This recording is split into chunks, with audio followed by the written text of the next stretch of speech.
Assalamualaikum warahmatullahi wabarakatuh. Kembali lagi di channel Sukatirang. Di kesempatan kali ini saya akan membawakan sebuah cerita yang berjudul Misteri Perawan Kubur. Sebelum cerita ini dimulai, jangan lupa untuk like, komen, dan subscribe channel ini, dan juga tekan lonceng notifikasinya agar kalian semua tidak ketinggalan cerita-cerita terbaru dari kami. Tentunya tak usah berlama-lama lagi, langsung saja kita masuk ke ceritanya.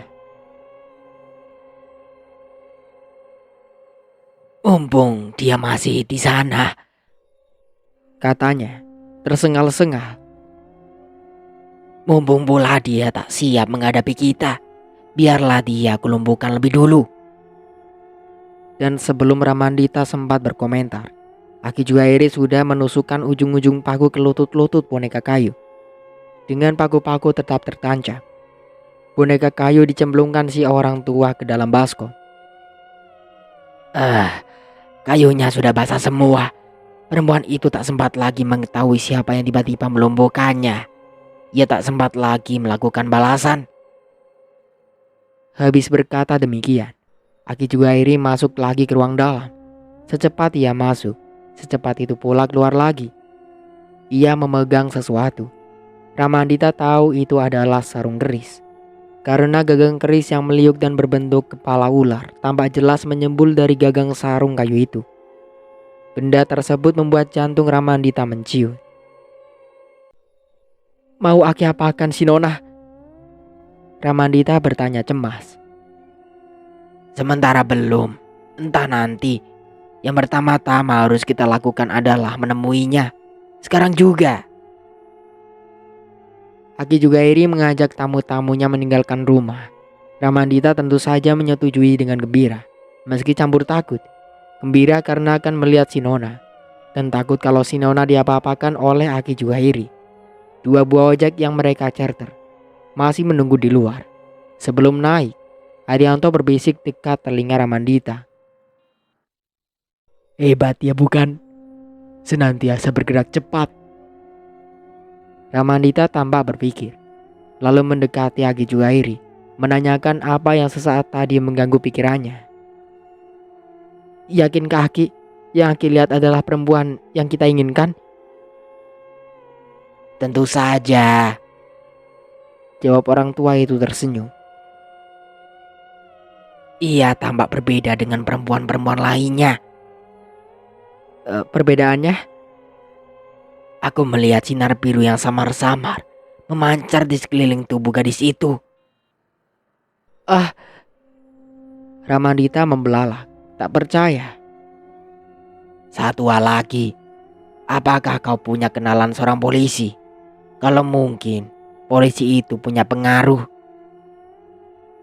Ramandita teringat pada Tarigan.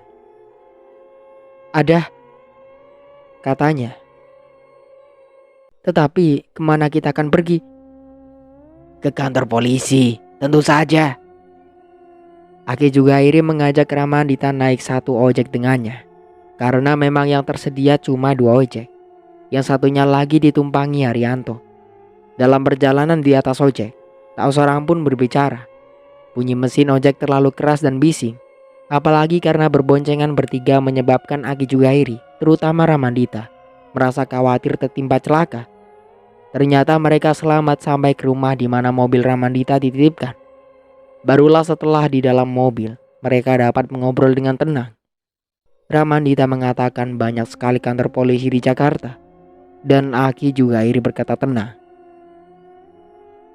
Kau punya relasi bukan? Pindahlah relasimu membantu kita menghubungi setiap kantor polisi. "Bagaimana Aki mengetahui orang yang kita cari ada di kantor polisi?" Ya polisi-polisi, ya ruangannya, juga suasananya. Satu hal lagi, perempuan-perempuan yang berkeliaran itu, mereka tampak genit-genit, sepertinya pelacur-pelacur. "Yang terkena razia," Haryanto menyela, setuju, sambil melirik Ramandita yang duduk tegang di belakang kemudi. Ia menambahkan, "Pelacur-pelacur jalanan." Ramandita merasa ulu hatinya sakit. Misalnya memang si Nona lah yang dilihat Aki Juhairi. Misalkan benar si Nona ditangkap polisi.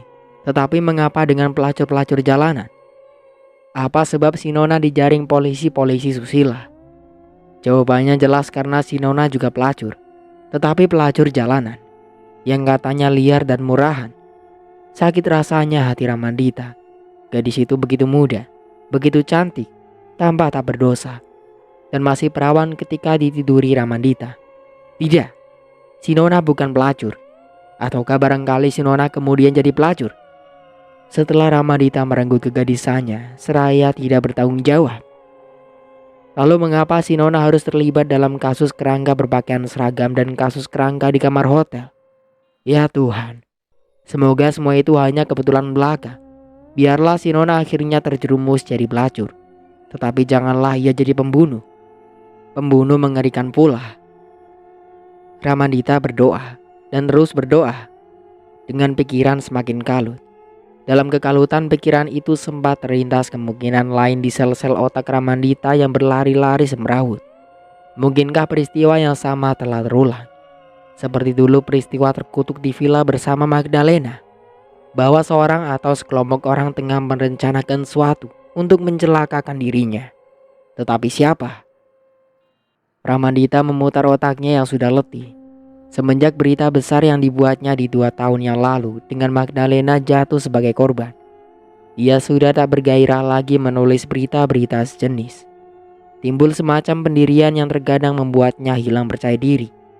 Buat apa kita membongkar kebenaran kalau kebenaran itu akhirnya menghancurkan diri kita sendiri? Sekedar palipur lara. Sesekali ia membuat juga berita atau analisis yang sesuai dengan hati nuraninya. Namun ia cukup hati-hati agar tidak menciptakan musuh berbahaya seperti dulu-dulu.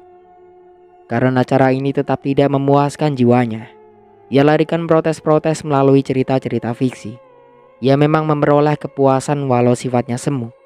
Tetapi sekurang-kurangnya ia tidak lagi menciptakan musuh yang dapat mengorbankan orang lain di sekitarnya. Apalagi orang yang dicintai. Cinta. Untuk jatuh cinta saja sudah mulai hilang keberanian Ramandita. Ataukah diam-diam ia sudah berpikir untuk memulai lagi dengan si Nona? Mereka tiba di Jakarta sekitar pukul 2 dini hari. Langsung ke kantor polisi tempat Robinson Tarigan bertugas mengepalai seksi pembunuhan. Tak ada kesulitan yang mereka hadapi karena petugas piket mengenal baik Ramandita. Kecuali sedikit kebingungan menerangkan siapa Aki Juhairi yang masih mengenakan kain sarung itu. Seorang kenalan dari desa dan ingin bertemu Pak Tarigan. Oh, barusan pulang. Petugas piket memberitahu. Kami ke rumahnya saja. Sebentar, hubungi dulu. Siapa tahu beliau sudah tidur dan tak boleh diganggu. Petugas piket baru saja mengangkat telepon sewaktu seseorang lewat di depan pintu kantor piket. Inspektur 1 Rajiman yang mendampingi ajun komisaris polisi Robinson Tarigan dalam kasus kerangka di kantor piket, dan ketika melihat Ramandita, ia berseri riang.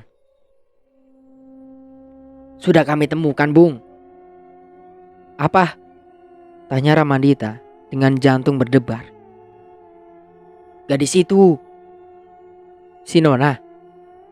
Loh, kok kau bisa tahu namanya? Rajiman terheran-heran. Memang lucu terdengarnya, tetapi begitulah gadis itu menamakan diri, Nona. Dan dia... Ramandita berkata pada petugas piket. Biarkan Pak Tarigan tidur nyenyak. Lalu ia mengajak teman-temannya menemui Rajiman yang bersedia juga ditemui di kantornya. Ramandita memperkenalkan Haryanto sebagai redaktur pelaksana surat kabar tempat ia bekerja. Adapun Aki Juhairi yang diawasi si letnan dengan pandangan menyidik, diperkenalkan Ramandita sebagaimana tadi yang perkenalkan pada petugas piket. Si Nona dijaring seksi susila di sekitar lapangan Monas. Lebih kurang pukul 9 malam tadi. Dia dibawa ke Polres Jakarta Pusat. Tetapi segera dikirimkan ke Polres kita setelah ia dicurigai sebagai orang yang kita cari. Tentu saja kami menyambutnya sebagai durian jatuh. Komandan sendiri yang menginterogasi dia. Ramandita menyela tak sabar. Di mana gadis itu sekarang? Di rumah sakit. Jawab Rajiman, dan tarikan mukanya berubah bingung. Aneh sekali. Sewaktu diperiksa, gadis itu tiba-tiba mengatakan lutut-lututnya sakit sekali. Ia coba bangkit, lalu tiba-tiba jatuh. Rupanya ia mendadak dapat serangan penyakit lumpuh. Sementara Ramandita saling bertukar pandang dengan Aki Jugairi yang tersenyum diam-diam. Rajiman bergumam pula. Lebih aneh lagi, dokter yang memeriksanya di rumah sakit menyatakan tak ada gejala-gejala atau petunjuk apapun yang mereka temukan sehingga gadis itu tiba-tiba lumpuh begitu saja. Kecuali pada darahnya. Ada apa dengan darahnya? Ramandita bertanya khawatir. Lukakah lutut-lutut si Nona? Astaga, paku-paku itu. Bagaimana kalau berkarat? Tetapi Ramandita segera teringat. Bukan lutut si Nona yang dihujam paku, melainkan lutut si boneka kayu di rumah Ki Jugairi. Darahnya, Rajiman berdecak heran. berbintik-bintik hitam. Dokter sendiri sampai kaget melihat darah gadis itu. Mereka kini masih memeriksa contoh darah si gadis di laboratorium. Dan gadis itu di kamar berapa ya dirawat? Buat seorang pelacur jalanan, si Nona termasuk beruntung. Sewaktu kami tiba di rumah sakit, semua kelas terisi penuh karena yang kosong hanya sebuah kamar pavilion. Dan di sanalah ia kami titipkan, tentu saja di bawah penjagaan ketat. Sebagai? Ramandita bertanya, parau bulu kuduknya merinding. Tersangka. Pelacur? Tersangka pembunuhan, Bung. Itu primernya. Subsidiar sebagai tersangka anggota komplotan pembunuh. Kami beruntung, Bung Ramandita. Gadis itu mengaku terus terang bahwa ia memang berkenalan dengan Ridwan dalam kasus kerangka berpakaian seragam. Begitu pula dengan Raharjo yang di hotel berbintang 4. Hebat dia, bisa naik tingkat dalam tempo sekejap. Jadi pelacur kelas kakap pula. Rajiman berdecak-decak, kali ini dengan nada kagum. Wajah cantik, tubuh menawan, suara lembut-lembut desa pula. Ramandita berkeringat dingin. Dia mengaku sebagai pembunuh. Oh, mengenai itu belum diakuinya. Tetapi kami yakin pengakuan itu akan kami dapatkan juga. Lantas, apa saja yang telah diakui? Cuma bertemu lalu bersetubuh dengan Ridwan maupun Raharjo. Setelah itu menghilang. Soal mengapa tak ada saksi yang melihat ketika ia menghilang, dia bilang itu bukan kesalahannya. Juga mengenai adanya kedua tersangka yang kita temukan. Dia bilang tidak tahu menahu sama sekali. Katanya lagi, ia melacur bukan karena motif uang, melainkan kesenangan belaka. Luar biasa, bukan? Jadi, dia masih di rumah sakit. Aki Jugairi tiba-tiba menyela. Kita harus ke sana secepatnya. Rajiban kaget. Ada urusan apa Bapak ingin menemuinya? Aki Jugairi tersenyum tipis, lalu menjawab santai. Barangkali saya dapat membantu menyembuhkan kelumpuhannya. Siapa Bapak ini sebenarnya? Hanya manusia biasa. Hanya kebetulan beruntung dikaruniai kelebihan sedikit. Maksudnya? Aki Jugairi dikenal sebagai dukun. Ramandita terpaksa menjelaskan. Rajiman tampak berpikir-pikir, kemudian berujar bimbang. Untuk itu diperlukan izin dari komandan. Alah, hanya ingin bertemu saja kok, sambil membantu-bantu. Kalau mungkin. Bujuk Ramandita. Karena lawan bicaranya masih terap bimbang, Ramandita menegaskan. Bapak silakan mendampingi. Kalau terjadi apa-apa, biar akulah yang bertanggung jawab. Nanti dulu. Kau tampak sangat berminat menemui gadis itu, Bung Rama. Pasti ada apa-apanya ya? Ramandita terdesak, tapi cepat menemukan jawaban. Biasa toh, foto melengkapi berita, apalagi objek cantik menawan seperti yang Bapak katakan. Iya juga sih, tapi awas, fotonya jangan dimuat dulu. Sebelum kita peroleh kepastian mengenai keterlibatan gadis itu dalam kasus-kasus yang kita tangani. Kalau komentarnya cuma sebagai pelacur sih, tak apa. Begitu juga jadi, sambut Ramandita senang. Nah, kalian sajalah yang pergi ke sana. Bribtu pribadi sudah tak asing lagi buatmu. Selama kau tidak macam-macam, Bung. Sersan itu tak akan keberatan kau memotret-motret tahanan yang dijaganya. Setelah mendapatkan alamat rumah sakit serta nomor kamar pavilion yang ditempati sasaran mereka, Ramandita dan teman-temannya bergegas meninggalkan kantor polisi. Di mobil, mereka hampir tak bercakap-cakap. Hanya suatu saat Haryanto bergumam sebentar. Bagaimana ya kalau gadis itu ternyata hantu? Ramandita mendengus marah. Tak ada hantu yang mau ditangkap polisi. Kok marah? Ramandita diam. Makin dekat ke rumah sakit, makin terkatup rapat mulut Ramandita. Makin berdebar-debar pola jantungnya. Entah mengapa, ia merasa was-was. Ada sesuatu yang menakutkan. Beberapa kali ia melirik lewat kaca spion ke jok belakang, tempat Aki Juhairi duduk tenang, sambil mengusap-usap gagang kerisnya. Ramandita bergidik seram. Astaga, mengapa takut tanya apa perlunya keris itu? Keris seorang dukun pula.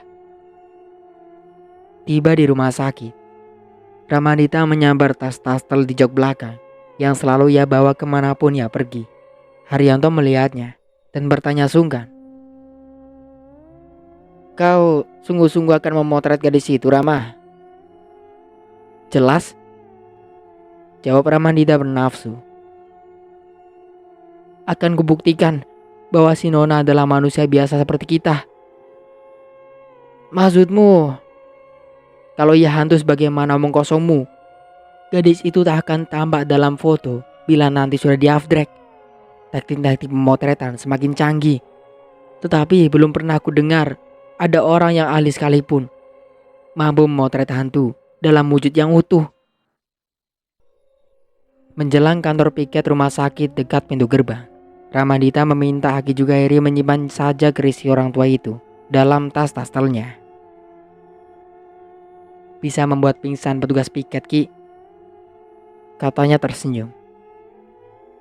Dan bila dilihat Pak Priyadi, pasti disita. Aki Juhairi tak keberatan, dan Ramandita senang bukan main. Sejak tadi ia sudah mencurigai penggunaan keris itu. Tetapi dengan tersimpan aman di dalam tas-taselnya, maka keselamatan si Nona tak perlu ia khawatirkan lagi.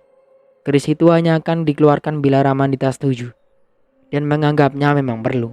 Gadis itu dilumpuhkan Aki Juhairi sudah lebih dari cukup, dan entah mengapa menimbulkan perasaan sesal di hati Ramandita. Ia sadar, diam-diam sudah timbul perasaan sayangnya pada gadis itu. Masih teringat ia ketika mereka bermain cinta, begitu lembut, berlangsung mesra dan sangat indah.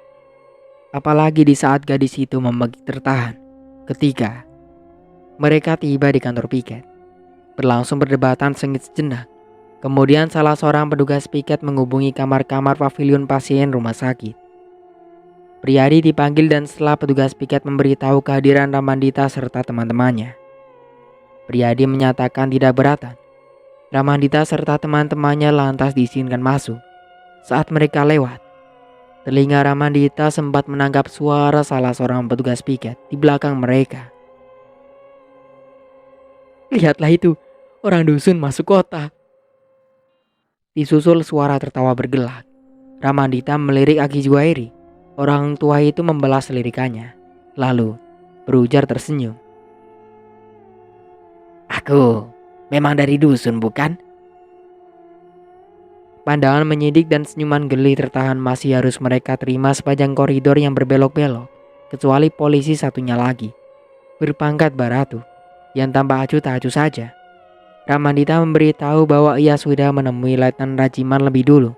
Priyadi lantas tak keberatan dengan maksud mereka datang.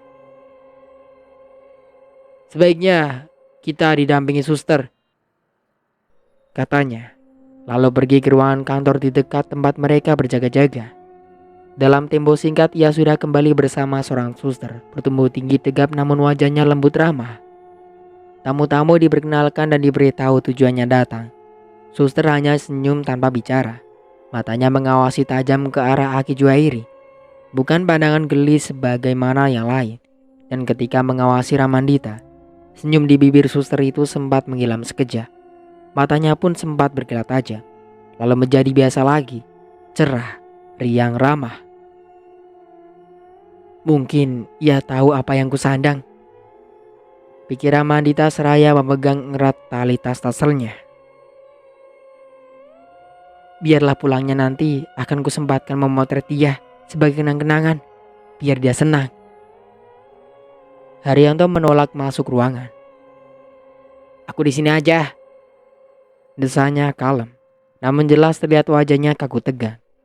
Ia pun lantas berdiri cukup dekat pada baratu polisi tadi yang juga tidak ikut masuk. Yang kemudian masuk ke dalam kamar adalah Ramandita, Aki Juhairi, Sersan Priyadi, siswa tertinggi tegap sebagai perintis. Ramandita kemudian tertegun. Inilah kedua kalinya ia melihat si Nona berbaring diam di atas ranjang, tertutup selimut sebatas leher. Yang membuat jantung Ramandita berdegup kencang dengan tiba-tiba adalah pemandangan ganjil di wajah cantik si Nona. Wajah itu mentengadah, sedikit miring ke arah mereka muncul. Bibir ranum si gadis terbuka menganga. Begitu pula kelopak-kelopak matanya dan kulit wajah itu pucat. Teramat sangat pucat, tak berseri, mati. Priyadi sama tertegun. Bahkan terdengar mengeluarkan seruan kaget. Suster segera memburu ke tempat tidur. Selimut disinggapkan. Pergelangan tangan halus lembut tetapi pucat milik si gadis diraba-raba pada urat nadinya. Telinga suster kemudian ditempelkan ke dada pasiennya. Lalu dengan tenang-tenang saja, seperti sudah terbiasa dengan peristiwa-peristiwa yang jauh lebih mengejutkan, suster kemudian menggerakkan telapak tangannya untuk menutupkan kelopak mata serta bibir si gadis yang terbuka seram mengherankan itu. "Pasien sudah meninggal dunia," suster yang tabah itu mengumumkan dengan tenang dan khidmat. Ramandita merintih pelan dan sakit tiada terperi. Ramandita tidak tahu berapa lama ia terhenyak. Larut didera kepedihan hati yang menyentak jiwanya sehingga tak kuasa berpikir apapun juga. Ketika galau yang menyakitkan itu perlahan-lahan mereda, suasana di sekelilingnya sudah berubah sama sekali. Banyak sekali orang hilir mudik. Banyak suara-suara kacau bertanya jawab atau perintah-perintah yang tak jelas di telinganya. Tanpa ia sadari apa yang tengah berlangsung dan bagaimana semua orang tampak begitu tegang dan sibuk. Lalu ia mendengar suara yang sudah tak asing di telinganya. "Sudah diperiksa dengan cermat, dokter?" AKP Robinson Taringanlah yang berbicara itu pada seorang lelaki tengah baya, berkacamata, dan bermantel putih bersih yang menjawab. "Sudah, Komandan." "Dan?" "Tetap negatif, Komandan. Tak ada tanda-tanda kekerasan sama sekali. Bila itulah yang Anda harapkan, bekas suntikan memang ada. Tetapi dapat saya pastikan itu bekas tusukan jarum ketika contoh darahnya diambil oleh saya sendiri, Komandan." Jadi semuanya mentah kembali?" Ajun Komisaris Polisi Robinson Tarigan mendengus marah. "Sungguh terkutuk. Apa dikira aku akan percaya begitu saja bahwa gadis ini bunuh diri? Itu akan kita buktikan setelah mayatnya diotopsi besok siang." "Besok? Mengapa tidak dimulai sekarang saja?" "Pertanyaan Komandan sudah saya duga sebelumnya." Dokter itu tersenyum simpati. "Jadi barusan tadi saya cek ke laboratorium bedah. Saat ini rekan-rekan saya masih sibuk membongkar mayat seorang perempuan.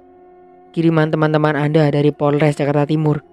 Mereka juga bilang masih ada satu mayat lainnya menunggu giliran dengan sabar, Komandan." Dokter itu tersenyum dikulum pada akhir kalimatnya. Jadi besok siang? Baiklah, toh gadis itu sudah... Robinson tiba-tiba menegur, lantas mengadik marah. Hei, jangan sentuh gadis itu. Tak satu pun yang berada di ruangan ini boleh dipindahkan atau dijamah tanpa izinku. Lantas, seperti baru menyadari kehadiran orang yang diadiknya, Robinson membelalak seraya bertanya sengit. Bapak ini siapa? Mengapa ada di sini? Saya Juhairi, Pak Komandan. Keluarganya? Tanya Jun, komisaris polisi Robinson Tarigan penuh perhatian seraya menunjuk ke mayat Tiranja. Bukan, tetapi saya... Merah padamlah wajah perwira polisi yang itu. Meledak pula seruan marahnya. Bribda Priadi? Siap, Komandan. Priadi yang sedang berbicara dengan Suster di teras bergegas masuk. Untunglah Haryanto lebih cepat. Tahu gelagat, Aki Juhairi yang kebingungan ia tarik keluar ruangan. Sambil lewat ia juga menyeret pergi Ramandita yang hanya duduk terbengong-bengong semenjak tadi. Ramandita menurut bagai kerbau dicucuk hidung. Langkahnya teramat gontai sehingga ia hampir tersuruk di dekat pintu. Cepat Haryanto menyanggah tubuh sahabatnya. Tak ada yang dapat kita kerjakan di sini, ujar Haryanto sambil membimbing Ramandita menuju halaman parkir. Pulang, itulah yang terbaik kita lakukan. Ramandita tak bernafsu memprotes. Ia patuh saja. Juga ketika Haryanto meminta kunci mobil dan mengambil alih kemudi. Demi keselamatan bersama, Rungut Haryanto menyeringai sedih membantu Ramandita yang lulai masuk ke dalam mobil. Mesin dihidupkan. Kemudian dipacu di jalan raya. Dan tak seorang pun mereka berbicara. Sampai suatu ketika terdengar Aki Juhairi bergumam kecewa. Andai tadi aku diperkenankan menyembur tubuh mayat itu dengan air putih yang kumantrai. Haryanto menanggapi dengan kesal. Mengapa tidak Aki lakukan sewaktu Sersan Priadi pergi menelpon, atau waktu-waktu yang tersisa sebelum Ajun komisaris polisi Robinson Tarigan tiba dengan wajah bagai orang kesurupan? Ya, aku tadi begitu terperanjat. Hanya lutut-lutut gadis itu yang gelumbukan agar ia tidak dapat pergi kemana-mana. Bukan jantungnya. Ada yang salah di sini. Dan... Salah? Ramandita yang duduk tak bergerak seperti sudah mati. Mendadak hidup kembali. Tubuhnya berputar ke jok depan. Dan tahu-tahu saja tangan kirinya sudah mencengkram leher baju sontok Aki Juhairi, disertai teriakan-teriakan histeris. Kau memang bersalah, kakek pikun. Kau bunuh gadis itu. Terkutuklah kau, tua rentah. Tak akan kubiarkan kau tertawa karena perbuatan jahatmu. Bersamaan dengan umpat caci itu, tangan kanannya terangkat, siap meninju. Ramantikan! Haryanto berseru panik. Panik pula disambarnya tangan Ramandita yang sudah melayang. Si orang tua yang sudah pucat pasi, selamat. Tetapi kemudi hilang kontrol. Mobil meliuk-liuk liar. Refleks Haryanto menginjak rem keras-keras. Karena tidak disertai bergantian gigi, kopling kehilangan tekanan pula. Tak ayal lagi mesin mobil mati serempak. Mobil itu terhujan diam dalam posisi hampir melintang di tengah jalan. Disusul bunyi menjerit-jerit ribut mobil lain di belakang mereka. Masih panik, Haryanto menoleh. Tambalah mobil di belakang itu hampir saja mencium bagian belakang mobil mereka. Sopirnya menjalurkan kepala keluar jendela mobil. Tinju diacungkan. Mulut menyumpah marah. Anjing, cari mati ya? Merasa dirinya yang disebut anjing, Haryanto jadi senewen. Ia julurkan pula kepalanya keluar jendela mobil, seraya balas menyumpahi.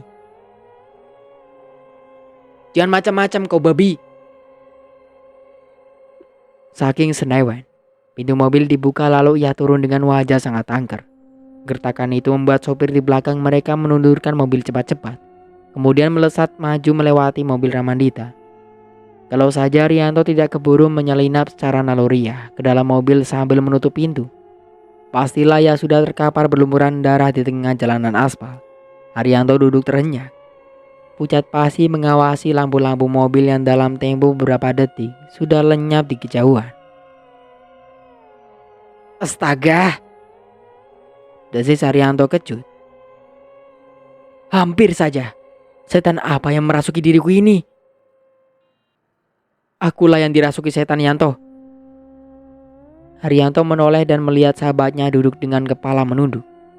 Tambak Ramandita sudah mampu menguasai diri. Haryanto menggeleng gembira.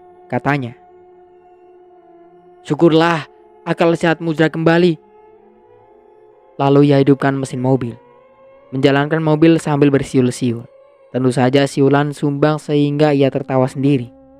Ramandita pelan-pelan ikut tertawa. Sementara Ki Juhairi di tempat duduk belakang, dengan tangan gemetar merapikan kerah baju sontongnya yang kusut diremas Ramandita.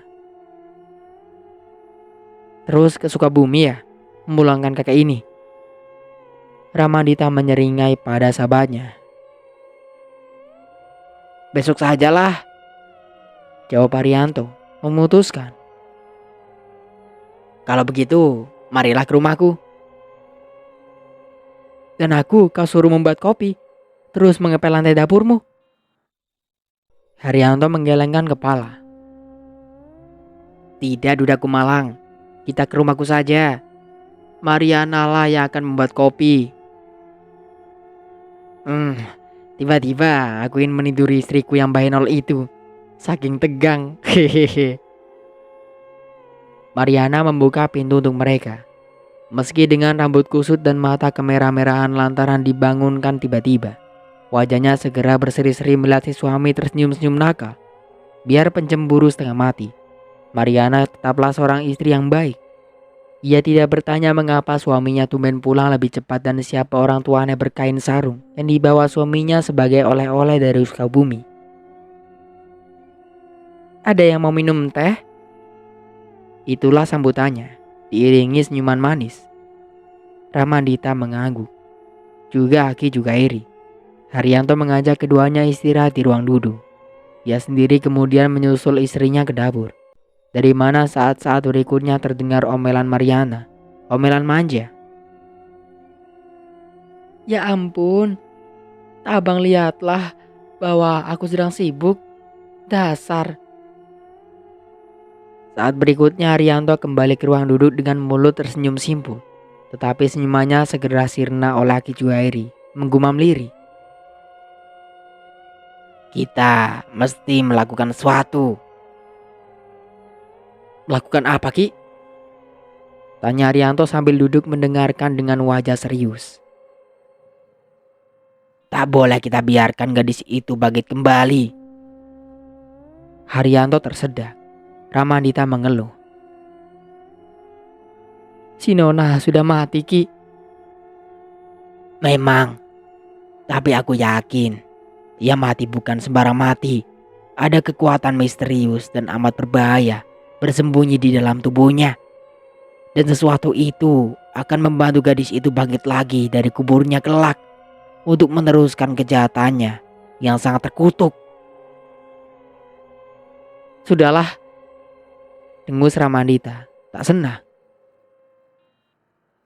Kalian lihat sendiri tadi, si Nona bukan hantu. Ia juga manusia biasa, seperti kita. Dan ia sudah mati, titik. Jangan lagi menuduh macam-macam gadis malang yang patut kita kasihani itu.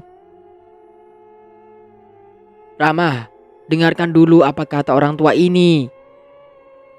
Haryanto menegur. Kita harus memikirkan segala kemungkinan, kawan. Hanya ada satu kemungkinan saja, ujar Ramandita tegas. Oh iya?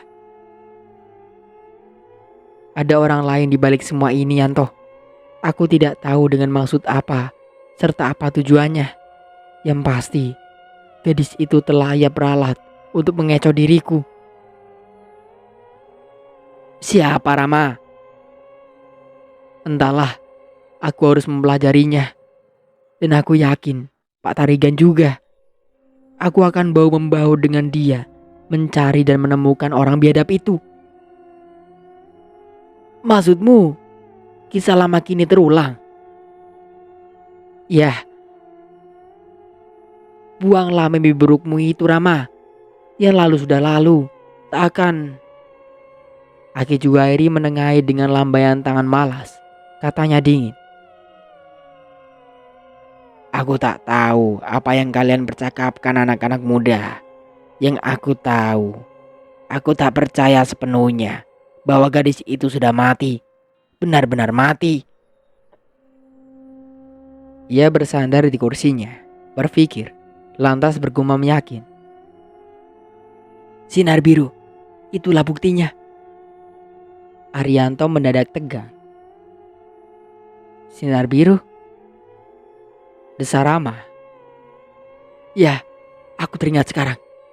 Sewaktu kita masih di Cilosok dan Aki Juhairi menyebut-nyebut sinar biru tampak melingkari tubuh gadis yang kita cari, aku sempat tersentak. Apakah aku pernah mendengar sinar biru semacam itu? Kapan? Dalam hal apa? Kau tak melihatnya bukan? Ramadita tersenyum, mencemooh sahabatnya. Air di baskom itu toh tampak bening-bening saja. Memang tidak. Timpal Arianto, bernafsu. Tetapi serasa aku mengetahui sesuatu mengenai sinar biru yang dimaksud. Kalau tak salah, sinar gaib dan mematikan. Semacam sinar laser begitu. Tapi dalam kasus ini, Mariana muncul didahului Deman. Lalu di atas meja ia hidangkan 3 cangkir teh hangat serta kopi kaleng. Yang tutupnya ia buka. ayo diminum. Mariana menyilakan, terus berlalu. Rupanya sadar bahwa kehadirannya mengganggu. Haryanto menunggu sampai istrinya masuk ke kamar dan menutup pintu. Baru setelah itu ia berujar berbisik. Di rumah sakit tadi Rama, kukira telah kutemukan jawabannya. Itu setelah aku bertanya-tanya mengapa gadis itu tiba-tiba mati. Mengapa kematiannya begitu ganjil. Aku telah melihat mayatnya. Gadis itu tampak begitu damai di tempat tidurnya. Tenang, bagai tak berdosa. Mengapa tidak? Ramadita mengomel. Mulanya aku berpikir demikian juga. Tetapi kemudian ku dengar dari Aki Jugairi bagaimana kalian mula-mula menemukan gadis itu di tempat tidur. Aku masuk belakangan. Ingat. Nah, dari Aki Juhairi ini ku dengar bahwa wajah mayat di tempat tidur tampak seperti ketakutan. Atau seperti melihat sesuatu di saat-saat menjelang ajalnya. Namun tak percaya pada apa yang dilihatnya. Maka aku pun lantas sependapat ketika Pak Taregan meragukan bahwa gadis itu mati bunuh diri. Ada orang lain terlibat di sini. Aku berpikir dan terus berpikir. Aku pun teringat lagi pada sinar biru yang aneh itu. Lalu tiba-tiba aku pun menemukan jawabannya. Bahkan mungkin aku salah terka. Tetapi aku merasa sudah tahu siapa orang itu. Ramadita meluruskan duduknya, bertanya gemetar. Dan siapakah orang itu, Yanto? Haryanto mengawasi wajah sahabatnya dengan pandangan tegar. Ruang duduk mendadak terasa sepi, mencekam. Beberapa saat lamanya Haryanto berdiam diri. Bibirnya terasa sulit untuk dibuka. Ia menelan ludah untuk membasahi kerongkongannya yang mendadak kering. Lantas berbisik tersengal. Kenalkah kau pada suster itu Ramadita? Yang mana? Itu tuh, yang tubuhnya tinggi kekar dan tulang-tulang pipinya menonjol sehingga wajahnya mirip laki-laki. Oh dia, kalaupun pernah kenal, aku sudah melupakan dia seketika. Jawab Ramandita tertawa. Kurasa ia mengenalmu Rama. Mana mungkin, bertemu pun kami belum pernah. Ia mengenalmu, kalau tidak, mana mungkin ia terus memperhatikanmu. dengan penuh minat lagi. Barangkali ia kira aku cukup tampan untuk dikerjainya, desar Ramandita berseloroh. Barangkali memang begitu, dengus Haryanto serius. Selagi aku duduk menyendiri di teras, berpikir dan berpikir, secara kebetulan lihat bagaimana suster itu mengamati dirimu dengan pandangan tajam. Heran bahwa ia melakukannya berulang-ulang. Saking asiknya memperhatikan, ia tersentak sendiri ketika ditegur dokter ataupun Bribta Priadi yang sedang bercakap-cakap dengannya. Mengapa pula kau menaruh perhatian khusus pada dia? Ramandita mulai tertarik. Karena caranya memandangmu dan apa-apa yang juga ku dengar tentang dirinya, jawab Haryanto. Kemudian ia menceritakan apa-apa yang ia dengar selagi mereka di rumah sakit. Semenjak si Nona dimasukkan ke pavilion, tak seorang pun diperkenankan menemuinya tanpa tahu dan seizin polisi-polisi penjaganya. Kedua petugas sudah terbiasa melek, dan sampai gadis itu diketahui sudah mati mereka masih tetap berjaga. Tak ada orang masuk ke dalam ruangan tanpa mereka lihat, kecuali suster bertubuh tinggi kekar itu. Sekitar tengah malam, suster dimaksud meninggalkan kantornya dan berkata pada Priadi bahwa pasien di dalam ruangan telah mengebel. Barangkali ia membutuhkan bantuan, ujar suster. Priadi ikut masuk ke dalam dan mendengar sendiri bahwa gadis yang mereka jaga ingin kencing tetapi tak dapat melakukan sendiri karena kakinya yang lumpuh. Suster meminta Priadi keluar, lalu menutup pintu. Ia tetap di dalam ruangan untuk beberapa saat lamanya. Kemudian ia keluar, menutup pintu rapat-rapat di belakangnya, sambil memberitahu bahwa pasiennya mau tidur dan tidak perlu dicemaskan. Lalu Haryanto, Ramandita, dan Aki Juwairi tiba, dan gadis itu ternyata sudah mati. Suster sebagai satu-satunya orang yang masuk ke dalam ruangan tentu saja jadi sasaran kecurigaan. Tetapi dokter yang muncul setelah dipanggil membela anak buahnya mati-matian, bahkan marah karena suster itu dicurigai. Ia tak punya kaitan apa-apa dengan suster ini, kata dokter kesal. 5 tahun ia bertugas di sini, kondisinya terkenal baik, dan biar penampilan luarnya agak lain, tetapi kami semua mengenal dia berjiwa lembut dan selalu menaruh kasih sayang pada pasien yang berada di bawah tanggung jawabnya. Lalu dalam suatu percakapan antara suster dengan dokter, Haryanto mendengar dokter bertanya sambil lalu, namun jelas terheran-heran. Mana suaramu yang berat tapi suka pecah itu, Maria? Kok tumben setelah sekian tahun, mendadak malam ini suaramu berubah halus lembut, merdu lagi di telinga? Suster tertawa saja, tak menjawab. Nah, tawamu pun berbeda dari biasa. Dokter membelalak. Operasi kerongkongan ya? Kapan? Kok tak bilang-bilang? Saat itulah Robinson masuk. Dokter dipanggil. Dan dari tempat duduknya di pojok teras, si suster lagi-lagi melihat ke arah Ramandita yang masih terenyak membisu di kursi dekat pintu masuk. Sesaat bibir suster mengurai senyum. Haryanto tak dapat menebak apakah itu senyuman mesra ataukah senyuman benci. Teriakan bibir si suster kalah senyum, tampak tipis dan tajam, setajam sorot matanya. Lalu ia tersentak lagi ketika namanya dipanggil Robinson dan diajak ke kantor pribadi suster. Ketika melewati pintu, sekali lagi ia mengawasi Ramandita. Bahkan tangannya sempat tergerak, seperti ingin menjamah, namun segera diurungkannya. Lalu lenyap bersama ajun komisaris polisi Robinson Tarigan. Ia tak muncul lagi setelah itu. Haryanto melihat Robinson kembali ke ruangan, menegur Ramandita, tetapi yang ditegur hanya diam saja. Robinson kemudian menanyakan hasil pemeriksaan pada dokter, lalu melihat Aki Juwairi bergerak dan bermaksud mengambil gelas berisi air putih di atas meja dekat ranjang tidur di mana mayat si Nona terbaring diam. Pantas kalau begitu, Aki Juwairi menceletuk selesai Haryanto berbicara. Pantas setiap kali suster itu lewati dekatku, aku merasakan hawa panas di sekujur tubuhku. Hawa panas yang menggigit tajam, seperti membakar. Bila demikian halnya, bisik Haryanto gemetar. Dugaanku tidak salah lagi. Ramandita merenggutkan pertanyaan. Dugaan apa, Yanto? Haryanto memandang heran pada sahabatnya. Belum juga akan terbuka imajinasimu yang hebat-hebat itu. Ah, jangan menghina dulu.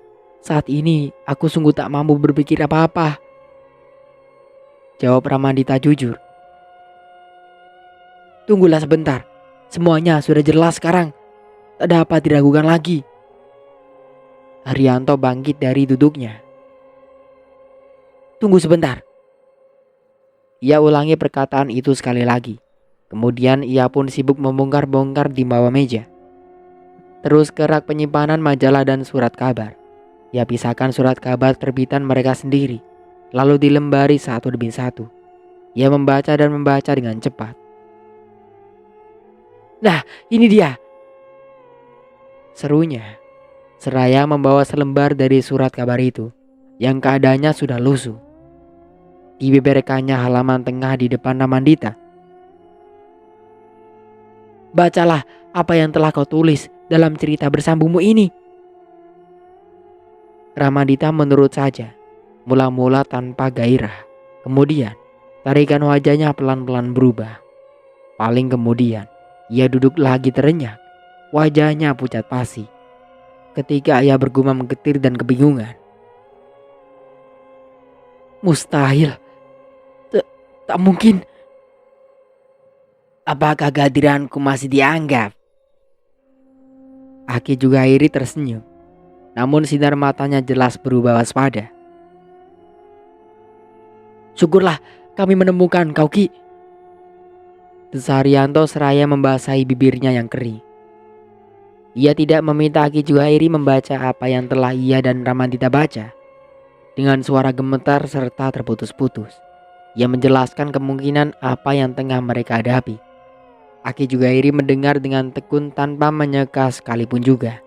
Ia hanya manggut-manggut, mengusap dagu, mendengarkan sambil berpikir. Kemudian setelah Haryanto selesai bicara, Aki Juhairi berbisik kering. Mungkinkah kita sudah terlambat? Mudah-mudahan belum, kata Haryanto. Ia melirik ke sahabatnya yang tampak sangat terpukul. Kemudian berjalan ke meja telepon. 2-3 kali ia salah sambung dan kembali menyimak buku telepon. Sebelum akhirnya mendapatkan sambungan yang ia kehendaki.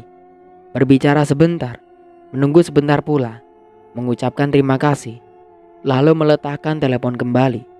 Pada Aki Juhairi, ia kemudian berkata gemetar. Mayat itu sudah dibawa ke kamar mati. Aki Juhairi merentak bangkit. Apalagi yang kita tunggu? Lalu ia menepuk pundak Ramandita yang menggeliat malas, bertanya. Boleh ku ambil apa yang menjadi milikku, nak? Keris itu? Iya. Ada dalam tas tastel di mobil. Kalau begitu, mari kita berangkat sekarang juga. Kemana? Ramandita masih dicekam kebingungan. Mana lagi kalau bukan ke rumah sakit? Tetapi, bukankah Nak Rama ingin meyakinkan bahwa mayat gadis itu memang mayat manusia biasa? Aki Juhairi menantang. Ramandita ragu-ragu, namun segera ia bangkit. Si Nona sudah mati, bisiknya pelan. Untuk sementara aku cukupkan dulu ceritanya sampai di sini. Saya Mang Dayun pamit undur diri. Kurang lebihnya mohon maaf. Wassalamualaikum warahmatullahi wabarakatuh.